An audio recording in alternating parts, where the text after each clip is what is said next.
Hello friends, today I want to answer the question, or more accurately, challenge the question, what do I do to stop getting triggered? And the reason I say challenge this question is because actually I think if we focus heavily on how to stop getting triggered, we actually stop ourselves from being able to do really important work. At the end of the day, a trigger is something that brings about eating disorder noise, increases eating disorder volume, increases eating disorder resistance, brings up feelings of fear, anxiety, uncertainty. And I'm sure, as you've heard in many, many different ways, the solution to those things is not to back away from them. It is to walk headfirst into them. And so wherever this question surfaces, and I know for me it showed up lots of times because triggers are rubbish at the end of the day. Recovery is hard, and coming across situations, people, places that make things harder is not ideal. However, whilst triggers can be tough and challenging, they also provide really valuable insight into where there is still work to be done. And that's why I want to challenge this question, not just directly answer it. Yes, there are times in recovery where setting yourself up to win looks like reducing the contact you may have with certain people or places. It does look like putting boundaries in place around certain responsibilities or spaces. However, there is also very much a point and place in recovery where continuing to do that holds you back. The tools that you need at certain points in recovery are not the same ones that you need the whole way through. And so actually, rather than thinking about how do I avoid getting triggered, how do I stop getting triggered, I encourage you to think more about what you can learn from the things that are triggering you.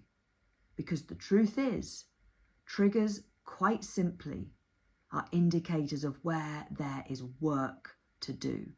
And the more that you can reframe them as such, the more you can step into your powerful, recovering hat, coat and shoes and look at this through a lens of actually how can you use this situation to move forwards.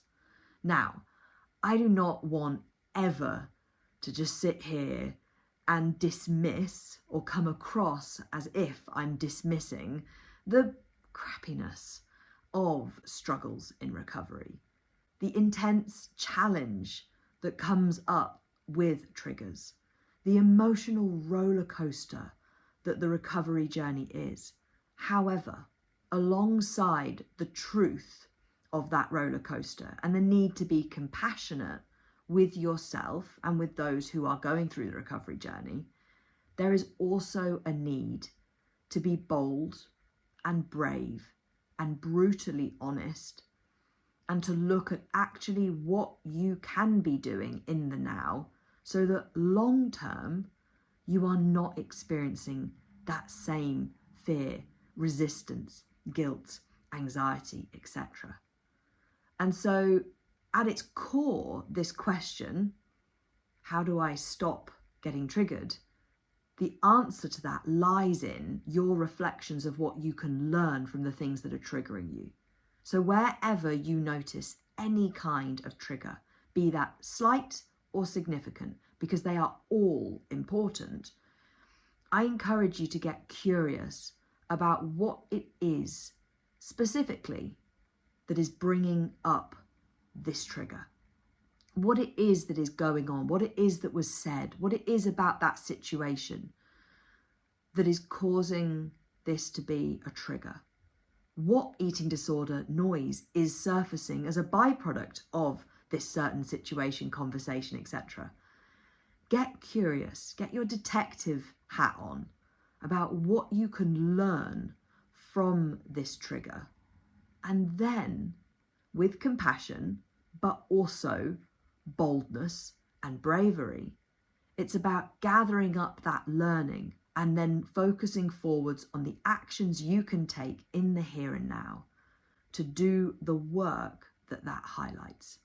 Very often that involves opposite actions. We come back to those recovery fundamentals, doing the opposite of what the eating disorder suggests, doing the opposite of whatever that fear, anxiety, resistance indicates. But it can also involve challenging your thinking. Where you think, energy flows. And for that reason alone, where you are shining your spotlight of attention, the thoughts that you are feeding with your attention, they matter, and they can inform the thoughts that show up more tomorrow. And so whilst absolutely what you do is primarily the key driver of neural rewiring, addressing the ways in which your thinking patterns may also be playing a part in the work that has been highlighted you need to do is really important. And this can take a variety of different forms, some of which include reframing or challenging your eating disorder thoughts. It can look like practicing affirmations or mantras. It can look like addressing your self-conversation. And it can also look like belief or value-based work. There are lots of different avenues that you can go down when it comes to the thought-based work. And I've done some videos already on a few of these. But it's important to be aware of the role that both your doing and your thinking plays in the neural rewiring process and in the work and the doing of the work that the trigger has highlighted to you. So to summarize, if you ever find yourself asking the question, how do I stop getting triggered? Or how do I avoid triggers? I encourage you to check in instead on what there is for you to learn from the people, places, spaces, situations, etc. that have triggered you. Every single one of the triggers you experience provides insight into work that needs to be done, and therefore is an opportunity for recovery progress. Yes, there absolutely are times in recovery where the very best thing you can do to protect and promote your recovery journey is to set boundaries, is to step away from certain people, from certain places, and absolutely you should do that. But I really believe there is a huge value in, rather than thinking about triggers as something to avoid, actually thinking about them as things which provide insight and opportunity for learning and recovery growth. So gather up the learning and then get honest with yourself, get curious with yourself about what it would look like for you to do the work that has been highlighted, what actions you need to take, and what thinking patterns you need to challenge, or what thought-based shifts need to occur. I really hope that you have found this helpful. I'm very excited to be back and hopefully sharing a little more often over this long summer from my studies that lies ahead.